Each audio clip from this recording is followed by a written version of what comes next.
ሰው ከጊዜ ብዛት የተነሳ ያየውን ይጠራጠራል፣ የሆነውን ነገር ደግሞ ይዘነጋል። ለምን ይመስላችኋል ክርስቶስ ሞቱን በአደባባይ ያደረገው? እንደ ሞተ ወዲያው ያልተነሳው ይልቁንም 3 መዓልትና 3 ሌሊት በመቃብር እንኳን የቆየው ለምን ይመስላችኋል? ይህ ከባድ ጊዜ ነበር። ለተወደደች እናቱ ምንኛ ከባድ ነበር። በግፍ የተሰቃየች እናቱ፣ ወላጆቿን በልጅነት ያጣች እናቱ፣ በመከራተት በዓለም አንደኛ የሆነች እናቱ።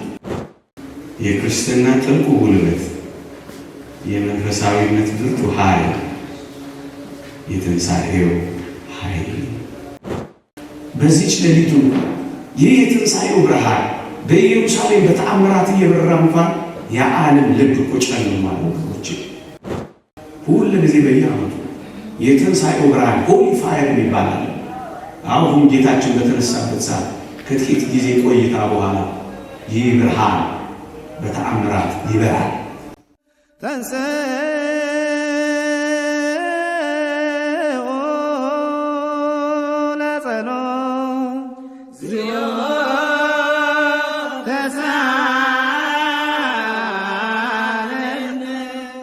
የእመቤታችን ቅድስት ድንግል ማርያም የአስራት ልጆች፣ የቅዱሳን ወዳጆች እንደምን ሰነበታችሁ? እንደምን አላችሁ? አሜን።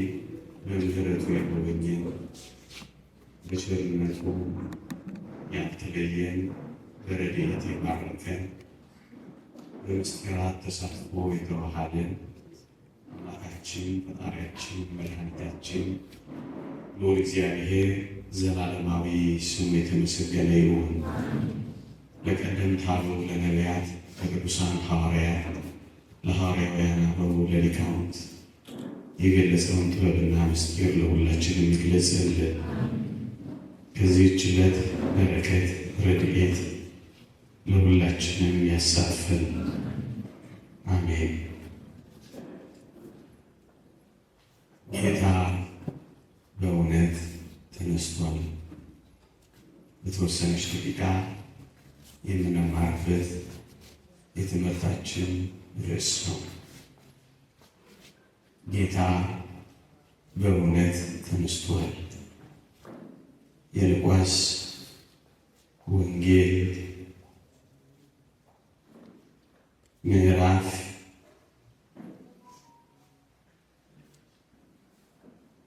23 ምዕራፍ 24 ከቁጥር 33 ጀምሮ ጌታ በእውነት ተነስቷል ይላል። የሉቃስ ወንጌል ምዕራፍ 24 ከቁጥር 33 እስከ 34 በዚያችን ሰዓት ተነስተው ወደ ኢየሩሳሌም ተመለሱ።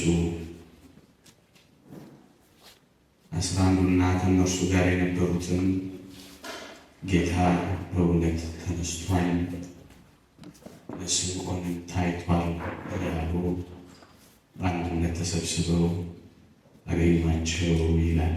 ስለ ቃሉ አምላካችን እግዚአብሔር የተመሰገነ ይሁን።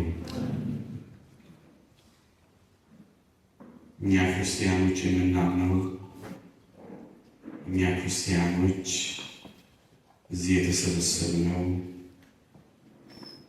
እኛ ክርስቲያኖች እስከ ሞት ድረስ የምንታምነው እኛ ክርስቲያኖች በዓለም ብርታትና በዓለም ኃይል ፊት የምንጋፈጠው አንዳንዶችን በረሃ የምንገባው አንዳንዶችን በእቶነ እሳት ውስጥ የምንገባው ካላውያን ነገሥታት ከአረማውያን ጋር የምንጋፈጠው የክርስትና ኃይል ትንሣኤ ስለሆነ ነው።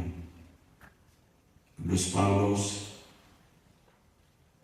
የትንሣኤውን ኃይል አምናለሁ፣ በመከራው እካፈላለሁ፣ በሞቱም ደግሞ ልመስለው እወዳለሁ ያለው ለዚህ ነው። የትንሣኤውን ኃይል እያመኑ እቶን እሳት ውስጥ ገቡ። የእቶን እሳት ውስጥ አለፉ። የትንሣኤውን ኃይል ያመኑ ሰውነታቸውን ለጽኑ ረሃብ፣ ብርቱ ለሆነ ጥም አሳልፈው ሰጡ። የትንሣኤውን ኃይል ያመኑ እንደ ንስር ክንፍ ያለ ወስደው ከዓለም ዳርቻ እስከ ዓለም ዳርቻ ተንከራተቱ። የትንሣኤውን ኃይል ያመኑ በብዙ ሰይፍና በብዙ መከራ መካከል ደፈሩ። ይብዛም ይነስ እኔና እናንተ በዚህ ምሽት የሰበሰበን ይህን የትንሣኤውን ኃይል ማመናችን በዓለም ፊት የደፈር ነው። በዚህ የትንሣኤ ኃይል ምስጢር ነው። ክርስቶስ ሞትን ባያሸንፈው ኖሮ እንግዲያስ ክርስትናችን ምንድን ነው? ክርስትና በሞት ላይ ባይፎክር ኖሮ እንግዲያውስ መንፈሳዊነት የተገኘ ነበር። የክርስትና ጥልቁ ጉልበት፣ የመንፈሳዊነት ብርቱ ኃይል የትንሣኤው ኃይል። ይህንን ደግሞ እኛ ክርስቲያኖች በእውነት ደግሞ በምክንያት እናምናለን። ለዚህ ነው ወንጌላችን የሐዋርያቱን ምስክርነት ያስቀምጠን። ጌታ በእውነት ተነስቷል። ክርስቶስ በአደባባይ የተሰቀለው ሁላችሁም ታውቃላችሁ። ክርስቶስ ደበቅ ያለ ቦታ፣ ስውር ያለ ቦታ፣ ሸሸግ ያለ ቦታ አይደለም የተሰቀለው። በአደባባይ ሁሉም በሚያየው ቦታ ነው የተሰቀለው ክርስቶስ። በኢየሩሳሌም አላፊ አግዳሚ በሚሰበሰብበት በበዓል ቦታ ነው ክርስቶስ። በበዓላቸው ፋሲካ ብዙ ሰው በሚሰበሰብበት ቀን ነው ክርስቶስ የተሰቀለው። ሞቱን ያደረገው በአደባባይ ነው። ለምን ይመስላችኋል ክርስቶስ ሞቱን በአደባባይ ያደረገው? የክርስቶስ ሞት በአደባባይ ተፈጽሞ እንኳን አይሁድን ሌሎችን ትንሣኤውን ክደውታል። ሞቱን በአደባባይ እንኳን አድርጎ ትንሣኤውን እንዲህ ከካዱ ሞቱን ሰወር ባለ ቦታ ሊያደርገውና ለሞቱ ምስክር ቢታጣ ኖሮ ወገኖቼ ዓለም ትንሣኤውን ላለማመን ሰበብና ምክንያት ባይሆን፣ ምክንያቱም የትኛው የሞተው ተነሳ ይላል አለ። ሰወር ባለ ቦታ በጓዳ ወይም ደግሞ በተርታ ሜዳ ሰው ባላየው ቦታ ሞቶ ቢሆን ኖሮ ይሙት ይኑር ማናውቀው ተነሳ ያላችሁ ምትጨቀጭቁን ምንድን ነው ባሉ ነበር። ግን ዓለም በግልጽ እያየው እርቃኑን የተሰቀለው ተነስቷል ብለን በድፍረት ለመመስከር አቅም እንዲኖረን። አዎ የሰቀላችሁትን የተነሳው ለማለት እኮ ነው። ሞቱን በአደባባይ እንኳን ያደረገው ወገኖች እዩ። ትንሣኤውን በአዋጅ ስለሚያደርግ የግድ ሞቱንም በአዋጅ ማድረግ ነበረበት። ለዚህ ነው ሞቱን በአደባባይ ያደረገው ወገኖች። ይህንን ያሳያል። ለትንሣኤው የሚመች አሟሟት መሆኑን ያረጋግጣል። ምክንያቱም የሞተው ነው የተነሳው። ምክንያቱም የገደላችሁት ነው ሕያው የሆነው። ምክንያቱም የቀበራችሁት ነው ሞቱን የረገጠው ብለን ስናስረዳቸው በዚህ ማስረዳታችን ፊት አቅም የላቸው። ለዚህ ነው ወንጌላችን የሚያመካኙት አጡ የሚለው። ዓለም በክርስቶስ ትንሣኤ የሚያመካኘው የለም ወገኖች። እዩ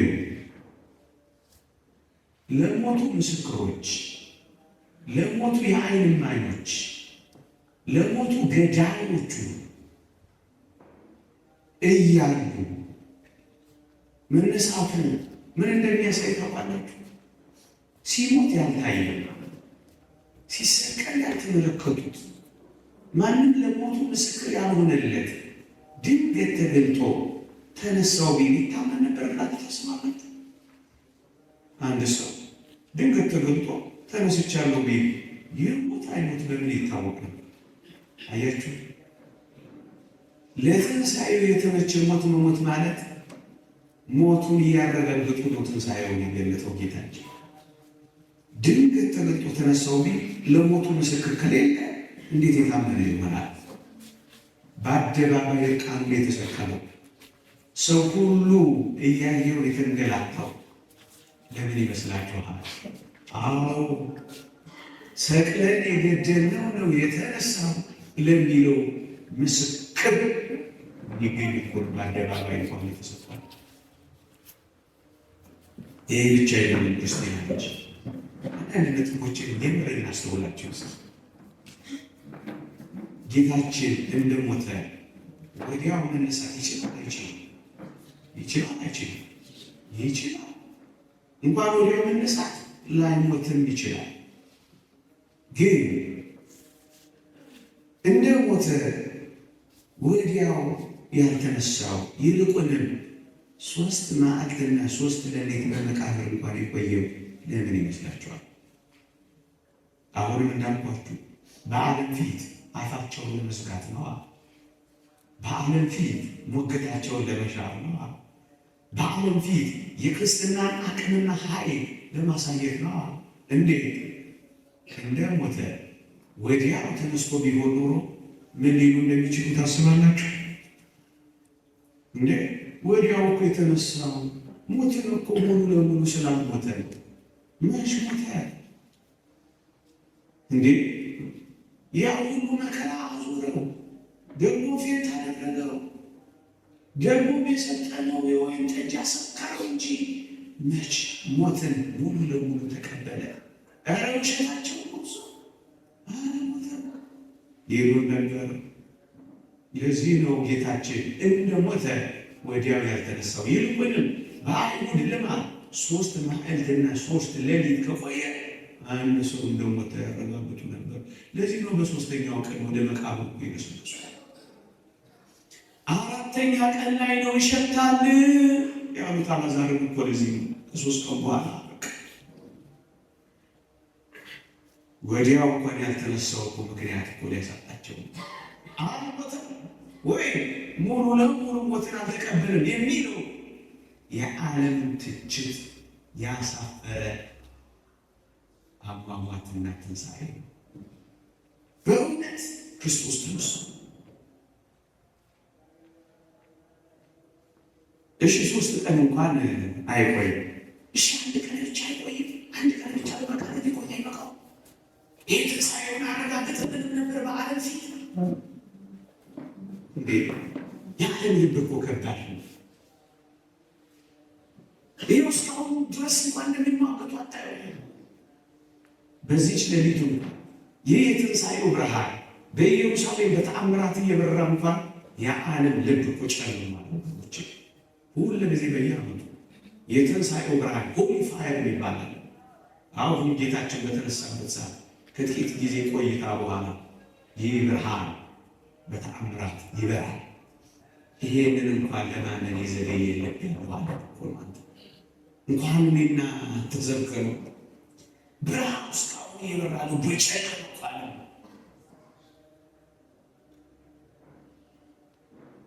እና ምን እንደነበር ታውቃለህ? 3 ቀን ባይቆይ 1 ቀን ብቻ በመቃብር አድሮ ቢወጣ ምን ያሙት እንደነበር ታውቃለህ? ክርስቶስ እንዴ የመፍረሱንና የመበስበሱ ነገር እኮ የሚረጋገጠው በ3ኛው ቀን ነው። 3 ቀን ሳይሞላው 1 ቀን ሞልቶ ተነሳና ትንሣኤ ብላችሁ ልትሰብኩ ነው። በአንድ ቀንማ እንኳን እሱ እንደዚህ የምትሉ ሌላም ሰው እኮ አይፈርስም፣ ሌላም ሰው እኮ አይበሰብስም። እንዲያና እንዲያው ምክንያት ይፈጥሩ ነበሩ። እናስ ሶስት በመቃብር እንኳን የቆየው መቃብር የሆነ ልባቸው በትንሣኤው ኃይል ለማስነሳት ነበር። ግን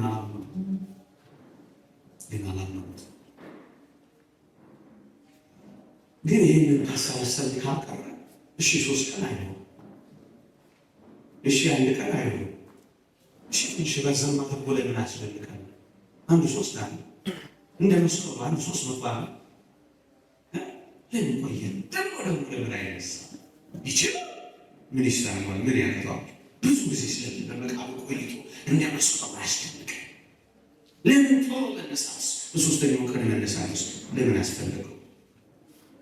ክርስቲያን ጌታችን በእውነት ተነስቷል። ሰው ከጊዜ ብዛት የተነሳ ያየውን ይጠራጠራል፣ የሆነውን ነገር ደግሞ ይዘነጋል። የተወደዳችሁ ኦርቶዶክሳውያን የትንሣኤው ኃይል፣ የትንሣኤው ትምህርት፣ የትንሣኤው እውነት ዘውትር በዓይነ ልቦናችን የሚቀጣጠሉ የምንጠራጠረው እውነት የሆነው በጊዜ ብዛት እንዳይረሳ እኮ ወዲያ ሶስተኛው ቀን ነው ስለተነሳ አልበለዛስ አይተውታል። እናስ እሱ ነው እሱ አይደለም ያ ታሪክ ነው ያ ታሪክ አይደለም እያሉ 3 ዓመት 30 ዓመት 300 ዓመት ለምን ይከራከሩት? ለምን እንደሌለ ይጠሩት? ለምን ኃይሉን ለመካድ ለምን ምክንያት ይፍጠሩለት? ወገኖች አይደለም ብዙ ጊዜ ቆይቶ እንዳይጠራጠሩ እዛው የሰቀሉት እያዩ ሳይሞቱ እንዴ ላላየው ሕዝብ ቢቀልጥ ምን ያስደንቃል? ወገኖች ላልሰቀሉት ተገልጦ ተረሳው ቢል ምን ትርጉም ይሰጣል? ከማገናበር ግራ ከማጋባት በቀር ይሙት ይሰቀል አይሰቀል ግራ ይጋቡ ነበር። እኛ ብርሃን ነው የሰቀሉትም እኮ ስላሉ ነው። መቃብር የጠበቁትም እኮ ስለዋሹ ነው። ያመነው እኮ ለዛ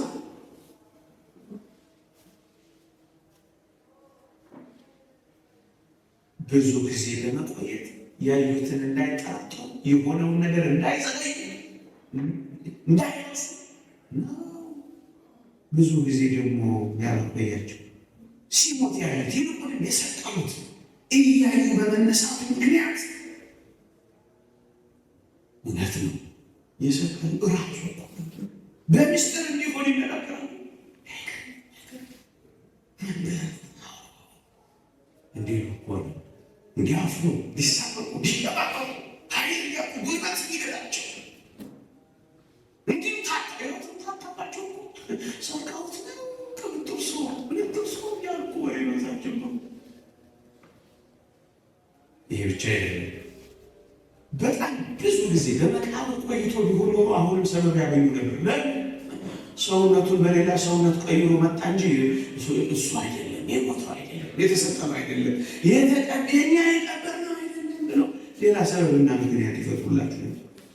በጣም ግን የሚደንቀው በጣም ሩህሩህና ቸር ምክንያት ምን እንደሆነ ታውቃላችሁ? ወዳጆቹን ለምን በሐዘን ልባቸው እንደተንጠለጠለ ያቆያቸው። ይህ ከባድ ጊዜ ነበር። ለተወደደች እናቱ ምንኛ ከባድ ነበር። በግፍ የተሰቃየች እናቱ፣ ወላጆቿን በልጅነት ያጣች እናቱ፣ በመከራተት በዓለም አንደኛ የሆነች እናቱ፣ የተወደደ ልጇን አይኗ እያየ ፈረስ የነዱበት አፍላን ያስመጡት፣ በመቃብር ያለ ፍትህ የከተቱት ለምን በሐዘን እንደቆሰለች ነው። እነዚያስ ምስኪን ሐዋርያት ለምን ልባቸው እንደተንጠለጠለ በምን ተዘጉ? ሙሾ ጋማሹ ያለቀሱ ለምን ይቆዩ? ወገኖቼ ቤተክርስቲያን ኖሯን የከፈተችው ክርስቶስ የተነሳ ጊዜ ነው። ክርስቶስ ባይነሳ ኖሮ በራችን ዝግ ነበር። አዎ ዓለም ይስቃልና ያለቀስን እንኖር ነበር። ጌታችን ተናገረ። አሁን ዓለም ደስ ይለዋል፣ እናንተ ታዝናላችሁ። እንዳው ዓለም ፊሽታ ነበር፣ ዓለም ትጨፍሩ ነበር። ግን አጋንንትን አሳፈራቸው፣ ሞትንም ረገጠ፣ መቃብርንም አሳፈረ። ጥይት ይወጣለት ቀለና ባሩድ አደረገ። ክርስቲያኖች ደግሞ በሞት ላይ ደፈረ፣ በሞት ላይ ዘመረ። ይሄ ተሳው ልክ በላቸው ውስጥ በሞት ላይ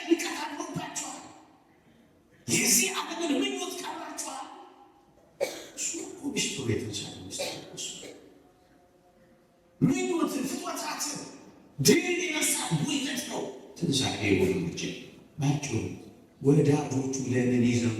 ወዳጆቹ ያለቀሱ በር ዘግተው ለምን ሙሹ ያማሹ ለምን ያለቅሱ? ስለዚህ ቶሎ ተገልጦ ያስደስታቸው። ቶሎ ተገልጦ ያስደስተንና ማለት አሜን አትሉ?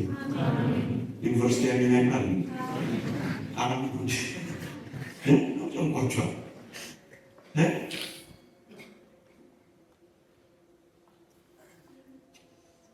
ሰበብ የለውም ማለት ይሄ ላለማመን ሰበብ የለውም። አንዱ ሰበባቸው ታስታውሳላችሁ? አንዱ ሰበባቸው በጣም ቢገርሙ ናቸው። አይሁድን ሮማውያኑ አንዱ ሰበባቸው ሰርቀውት እኮ ነው። አለማውንም እንደዚህ ይገዋል። ተሰርቆ እንጂ ተነስቶ አይደለም። እኛ ደግሞ ምንለው ምንለው ተነስቶ ነው እንጂ ተሰርቆ አይደለም። በእውነት ጌታችን ተነስቶ እንዴት ተሰርቆ ሊሆን ይችላል? እንዴት ስጋው ተሰርቆ ሊሆን ይችላል? ይህ የማይሆንባቸው በርካታ ምክንያቶች አሉ። እንዲሁ ለማድረግ እንዲሁ ለማሰላሰል እንዲሁ ይህን ቀን ለመመሰጥ ያክል እነዚህ ነገሮች የማነሳው ታስታውሳላችሁ። የተወደደ የመድኃኒታችን የኢየሱስ ክርስቶስ መቃብር አይሁድም ሮማውያንም ባላወቁት መጠን በወታደር አጀብ የተጠበቀው ደግሞ ይመስላችኋል? ክብርና ምስጋና ለእርሱ ይሁንለትና ንጉሥ እኮ ስለሆነ ነው። አይ ደህና ተማሪዎች ናቸው እናንተ። ወዲያው አሜን ማለት ጀመራችሁ። በንጉሥ አለ ማይረም እኮ እነሱ አውቁ። መቃብሩ እንኳን የተጠበቀው እኮ የነገስታት ንጉሥ ስለሆነ እኮ ነው። እነሱ አውቁ። በምን ይቁት ጠባቂዎቹ እንኳን ያልተውት መቃብር እኮ የክርስቶስ መቃብር እዚህ አካባቢ ና መቃብር ይጠበቅ ነበር። አውቃለሁ ግን ምን አገባታላችሁ? ይስከፈላል እናንተ ልጆች ናችሁ። ምን ታውቃለህ? ልጅ ፊት ፈንግላ ጫፍ ፊት ነው ፈንግላ መቃብሩ በሮማውያን ማተብ ታትሞ ነበር።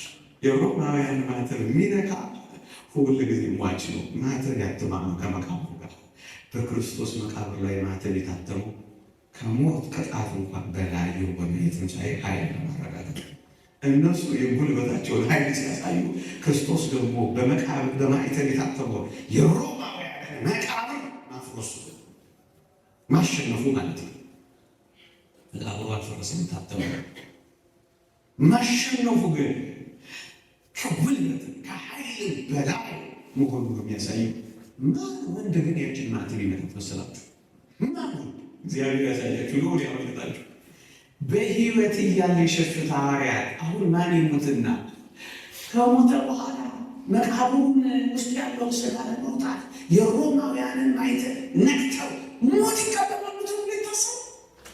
በሕይወት እያለ ካልሞቱለት ከሞተ በኋላ ይሞቱለታል ተብሎ ይገመታል። መሞት የጀመሩት እኮ መነሳቱን ካረጋገጡ በኋላ እውነቱ ሸ ምንድን ነው አልተቀራረብም እንዲጎበሽ ብቻ ወይ ዘገያለሁ ወይ እናንተ ተዘገያላችሁ። ይችላል ማረጋገጥ ነው። ከዚህ ቤት መውጣት ያለ 6 ኪሎ ምንድን ነው ለነገሩ አይፈረድባችሁም። ዛሬ ሆድ አስብሻችሁ ልናቃችሁ ቀይሮ እንዲሰጡት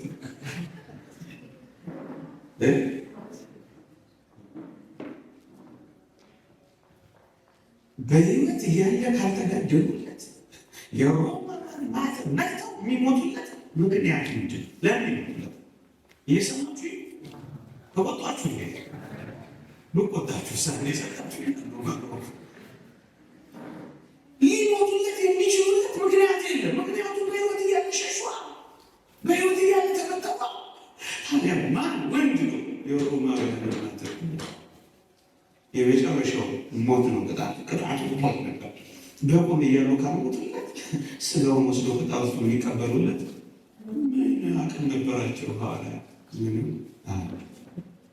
ሁለተኛው የክርስቶስን ስጋ ሰረቁ ለመባል የግድ ድንጋይ መነሳት አለበት። እውነት አስብ፣ የግድ መነሳት አለበት። ድንጋዩ ማንከባለብ ደሙ የሚችል አቅም ያለው ሰው የለም በዛ ሰዓት። ምን እያልክነው ካላችሁ ያው ሐዋርያት ተፈትነዋል። እውነት ይችላል እንደ የተበተኑት ሐዋርያት ጸንተው ተሰበሰቡ እንኳን ብትሉ በቁጥር ስንት ናቸው? አንዳንዱ ዋላ እኮ ነው የገባው እንጂ እናንተ ዛፍ ነው መደብላችኋል። ፊደል ቁጥር እንደሚቀቅለው ዓለም እናንተ መቀጠል ጀመራችሁ። አስራ አንድ ብቻ ናቸው። እውነት አሰብ ራሱ ተበትነዋል። የሉም እኮ መስቀሉ ስር ያለው አለ ነበር አለ በተቀረ እነማን ናቸው?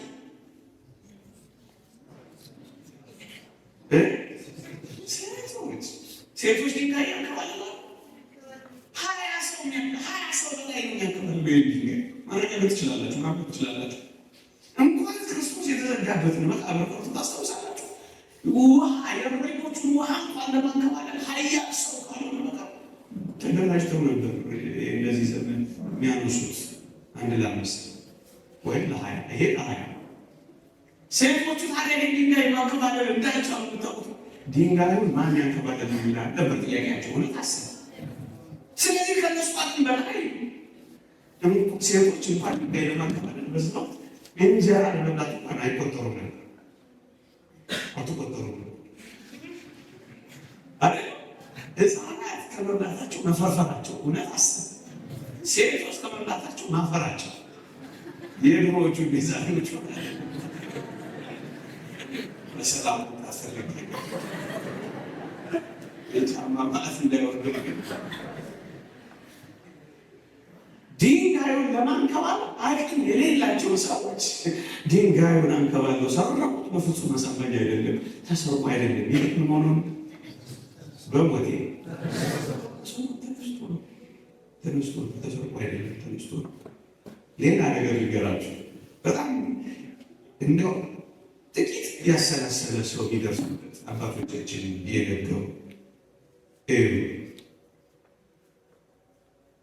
በግድ ክርስቶስ ተሰርቆ ወይ አምልጦ ቢሆን ኖሮ ይልቁንም ተነስቶ ባይሆን ኖሮ ምን እንደሚወጣው ነበር?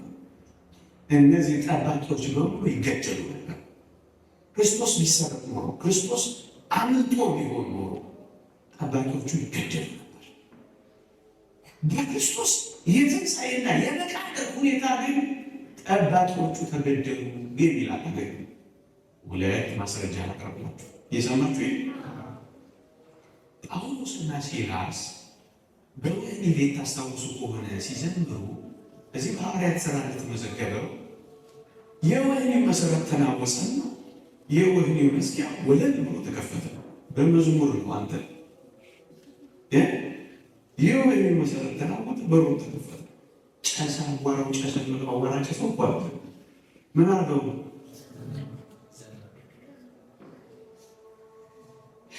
ዘመሩ።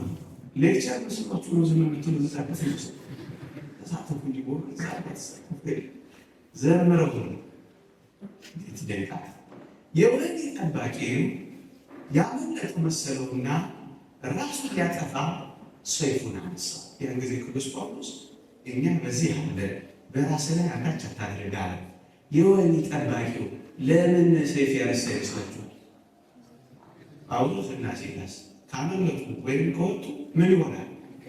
ይገደላል። ከሚገደል ምን ያደርጋል? ይሄ ህግ አንድ ብቻ ማስረጃ ጨመረ። ኧረ 2 ልስጣችሁ። ቅዱስ ጴጥሮስ በወህኒ ቤት ያለ የእግዚአብሔር መልአክ ነፃ ወጣ። ሐዋርያት ሥራ ምዕራፍ 12 ተሳሉ ታውቃላችሁ።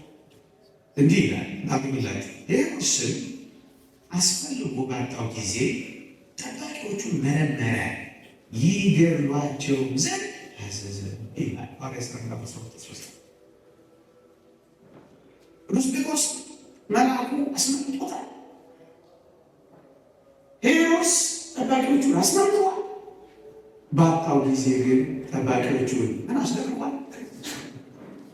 ስለዚህ በጠባቂና በተጠባቂ ሁኔታ በቅዱሳት መጻሕፍት በሮማውያንና በአይሁድ ተጠባቂ የሚሰረቅ ተጠባቂ የሚያመልጥ ከሆነ ጠባቂዎች መገደላቸው የታመነ ነው። ወደ ጌታችን ወደ መድኃኒታችን ወደ ኢየሱስ ክርስቶስ ስትመጡ ግን እነዚህ ሰዎች እውነት ተሰርቆ ቢሆን ኖሮ ምን ይደረጉ ነበር? ግን አልተገደሉም። ለምን ያልተገደሉ ይመስላችኋል? ተሰርቆ አይደለም። እነሱ ያውቃሉ እንዴት አድርገው ይግደሏቸው። ያው 70 ሮማውያን በፈረቃ የሚጠብቁት መቃብሩ ወዶ ገባ ይሆን ነበረ። በአይሁድ ሕግ ልባቸው የቀለጠ ይሄንንማ እንግዲህ መቃብሩን መጠበቅ ነው ብለው የገቡ ታፍሰው ያይደለ በፈቃድ የሚጠብቁ ብዙዎች ነበሩ። በፈረቃ እና ሰሙ ሁሉም ተኝተን ሳለ ደቀ መዛሙርቱ መጥተው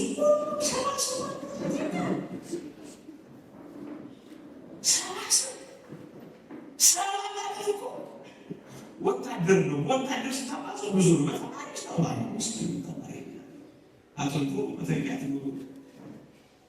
በወታደር ስታስበው ግን አንዱ ብዙ ሰባ ያው ወዶ ገባይ ነው ሳይቆጠር እግዚአብሔር ያሳያችሁ ልዑል ያመልክታችሁ ያሳምና ሰባ ሰው በአንድ ጊዜ ለሽታል። ሰባው እከል ይመስላል ይወል ውሸት ነው። ተንግቶ አይደለም፣ ተነስቶ ተሰርቆ አይደለም፣ ተነስቶ የተወደዳችሁ ኦርቶዶክሳውያን ብዙ እንዳላበዛባችሁ በዚህ ምሽት ብዙ እንዳላበዛባችሁ እውነት እንደሰርቆ ከሆነ ያ ነገር ሊጨምርላችሁ እናናውቅ። በጣም ብዙ ነገር መነጋገር ይቻላል። ተሰርቆ ቢሆን ኖሮ ግን ጌታችን መድኃኒታችን ኢየሱስ ክርስቶስ እውነት እነሱ እንደሚሉት ተሰርቆ ቢሆን ኖሮ እስኪ ጠይቃችሁ ቢሰረቁ ኖሮ ውድ የሆነው የመግነዙ ጨርቅ የተልባ እግር ልብስ በነገሥታት ቤቶች የሚገኝ ውድ ልብስ አለ። ያ ውድ ልብስ የተገኘው የተወደዳችሁ ኦርቶዶክሳውያን ለሚሰርቅ ሌባ በጣም ውድ የሆነው የኢየሱስ ሥጋ ሳይሆን የተልባ እግር ልብሱ ነው። ለምን የሚመቸው? ለፍራንካ የሚመቸው ሁለት ሌላ የርስቱ ለብቻ የተልባ እግር ልብሱ ደግሞ ለብቻ ከሆነ አይናለው እንዴ? እስኪ ልንገራችሁ፣ እውነት ሌባ ሰርቆት ሊሆን ኖሮ እንዲህ አሰናድቶ አስጠቃፍሎ የሚሰርቅ ሌባ ምንኛ ደገኛ ሌባ ነው። እናንተ ሌባ ሊሰርቅ ነገር ምን አርጎ ነው? ግትንትም አርጎ እውነት አሰብ ሸታቸው ነው ተርፎ አይደለም። ምን ሆኖ ነው? ጌታችን በእውነት ተመስሎ ሌላ ያለት የራሱ ዮሴፍ በጣም ባለጸጋ ስለሆነ ውድ በሆነ መክፈኛ ነው የከፈለው። ጌታችን ሽቶ ቀብተውታል። የሬት ቅልቅል ባለው በጣም የሚያጣብቅ ነው። ቆስሏል። አይታችሁት እንደሆነ ሰንበር በሰንበር ሆኗል። የሚያሳርፉበት ጅራፍ ስጋውን እየቦጨቀ የሚነሳ ነበር እና በደም እርሱ ነበር ሲከፍሉትና ሲቀጥሉት ከሬት ከረቀርታ ሽቶ የደም ይታመቅ ነበር። እግዚአብሔር ያሳያቸው። የሚሰርቅ አንድ ሌባ ይህንን ከፈል ላይናቅ እንኳን ቢል አንድ ሌሊት ብቻ ይበቃል። 2 ሰዓት 3 ሰዓት ይበቃል። በጣም ታሰማኝ አይደለም። ምናልባትም ጥቂት ቀናት ሊፈጅበት ሌሊቱ ሁሉ ሊፈጅበት ይችላል። ሰው ተሰልፎ ሌባ ሰረቀው እንዴት ሊታመን ይችላል?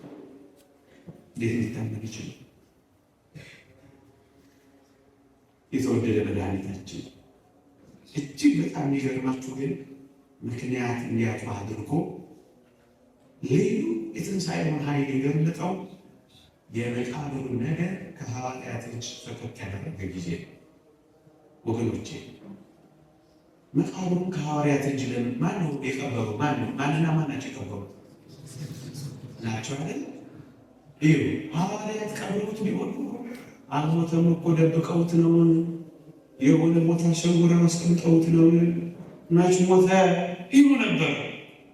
በጣም ብዙ ሰዎች ባለስልጣንና ባለጸጋ በሆኑ ሰዎች በሚታፈሩ በሚፈሩ ሰዎች በኒቆዲሞስና በዮሴፍ እጅ አደረገው። ይህንን ሊክዱ አይችሉም፣ በፍጹም ሊክዱ አይችሉም። ምክንያቱም መቃብሩ አዲስ መቃብር ደግሞ ለራሱ ያሰራቸው መቃብሩ ከሐዋርያት እጅ ፈቀቅ ያደረገው አሁን በትንሣኤው ላይ ምክንያት ሊያሳጣቸው ነው። በሐዋርያት እጅ ያደረገው ደበቁት። ይሙት አይሙት አናውቅም፣ ሰውረውት ነበር። አሁን ተነሳ እያሉ ያወራ ለሚሉት ልፋፊያቸው ምክንያት ያሳጣቸው መቃብሩን በእነዚህ ደግ ሰዎች እጅ የማድረግ ነው። የመነሳቱ አንዱ እርግጠኛነት በዚህ ዓለም ደግሞ እንዲመነጭ ግን መቃብሩ አዲስ መቃብር ይመስላል። ክርስቶስ መቃብሩ አዲስ ያደረገ ማን ባልተቀበረበት መቃብር በመቃብር በብዙ ሰዎች መቃብር መካከል ያላደረገው ግን ይመስላቸዋል።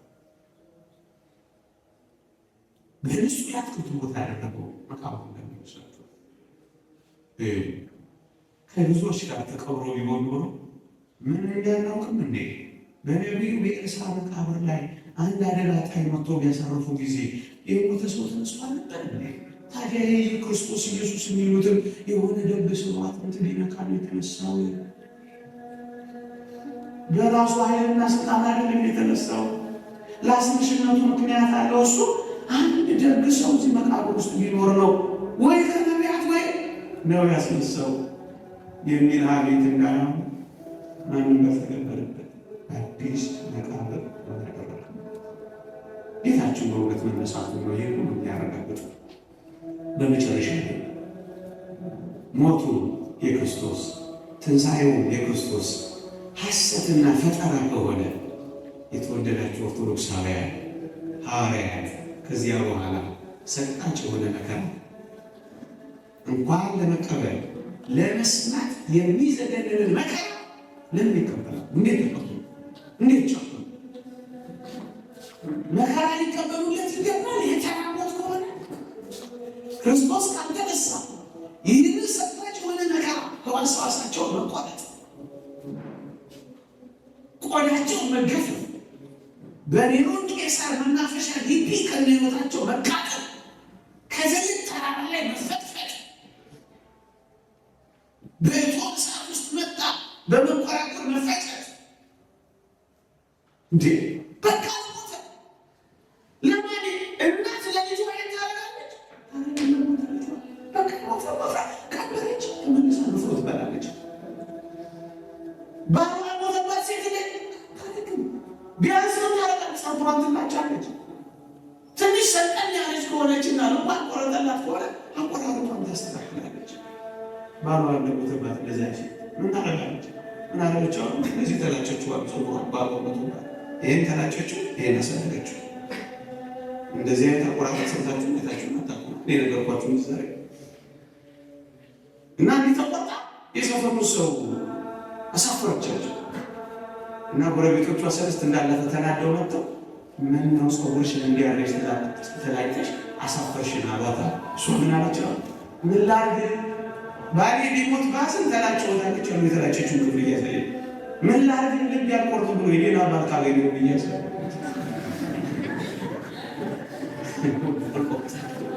ልብ ያልቆረጠ ነው እኮ ነው መከራ የሚያበላው። ልብ ቆርጦ ይወጣል። ግማሽ ውጭ ግማሽ ወፈሬ ይሏል። ግማሽ ዘፈን ግማሽ መዝሙር፣ ግማሽ ማለት ግማሽ ናይት ክለብ ማለት ነው። ናይቱ ማለት ቢያንስ እንደዚህ ነው የሚያደርገው። የሞተ ሰቃጭ መከራ ለምንና እንዴት ተቀበሉ ካላችሁ ስለተነሳ ሚስቶ ስለተነሳ ነው ሚስቶ። ቆይ ጠይቃችሁ የጦር መሪ እያለ ይዋጋል። አሁን አንድ ጀነራል ካለ ሰራዊቱ ምን ያደርጋል? ይዋጋል። የጦር መሪው ከሞትስ ይበትናል አይደል? ይህ ክርስትና ሕይወት ላይ ግን ተቃራኒ ነው። የጦሩ ጀነራል እያለ ተበተነ። እውነት አስብ። ሲሞትስ ይዋጋ ጀመረ። ለምን ይመስላችኋል? ተነስቷል። እውነት አስብ። ተነስቷል። ስለተነሳ አንድ ነገር ብቻ ነገር አሁን በዚህ ዘመን የተወደደ የመድኃኒታችን የኢየሱስ ክርስቶስ ስም ሲጠራ አጋንንት የሚደለሙት የሚሸጡት ከሰው ውስጥ የሚወጡት መናፍስት የሚሸሹት የታመሙ ደህና የሚሆኑት በስሙ ብቻ የሞተ ብቻ ኃይል የሌለው ብቻ ባይነሳ ደግሞስ በእሱ ያመኑ ቅዱሳን ስም እንኳን እንደዚህ እስከማድረግ የደረሰው በቃ የምትብቻ የተተረብቻ የተረሳ ብቻ ስለሆነ አይደለም። በእውነት ስለተነሳ አጋንንት እንኳን አንድ ቀን አልተነሳም ብለው አያውቁም። እየሰማችሁ አጋንንት ብዙ ነገር አምታውታል። ክርስቶስ ኢየሱስ ክርስቶስ አልተነሳም ግን ብለው አያውቁም። በዚህ ምክንያት ዓለም ጣዖታት ተንኮታክተዋል። ለምን? እነ አርጤምስ አፍረዋል። ለምን? እነ ታቆስ ደንግጠዋል። ለምን? ከክርስቶስ ትንሣኤ በኋላ አመንዝሮች ንጹሕ ሆነዋል። ለምን? በረሃ ብዙዎች ገብተዋል። ለምን? ነፍሰ ገዳይ የነበሩ ሟቾች ሆነውለታል። ለምን? ከሃዲያን አምነዋል። ለምን? ሕፃናት በሞት ፊት ደፍረዋል። ለምን? በእቶን እሳት ውስጥ ገብተዋል። ለምን? ክርስቶስ ስለተነሳቸው ይቆያል።